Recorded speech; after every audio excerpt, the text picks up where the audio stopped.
बुद्ध मत कॉन्फ्रेंस। पहली कॉन्फ्रेंस 483 कबल मसीह में राजगृह में हुआ, जिसका मकसद बुद्ध की तालीमात और राहिबाना कवायद को ज़बानी तौर पर जमा और महफूज करना था। यहाँ विन पिटक और सत पिटक को मुरतब किया गया।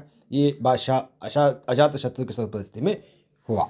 दूसरी कॉन्फ्रेंस 383 कबल मसीह यानी 100 साल बाद हुई।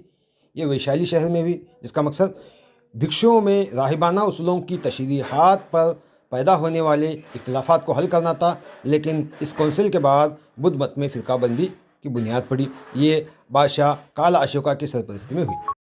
तीसरी कॉन्फ्रेंस 250 कबल मसीह में पाटलिपुत्रा शहर में मौर्य सल्तनत के हुक्मरान बादशाह अशोका के दौरे हुकूमत में हुई, जिसका मकसद बुद्ध मत को पाक करना और त्रिपिटिका के तीसरे हिस्से अभिधम्म पिटिका को शामिल करना था। इसके बाद बादशाह अशोका ने धर्म के मुबल्लिगीन को बैरून मुल्क भेजा।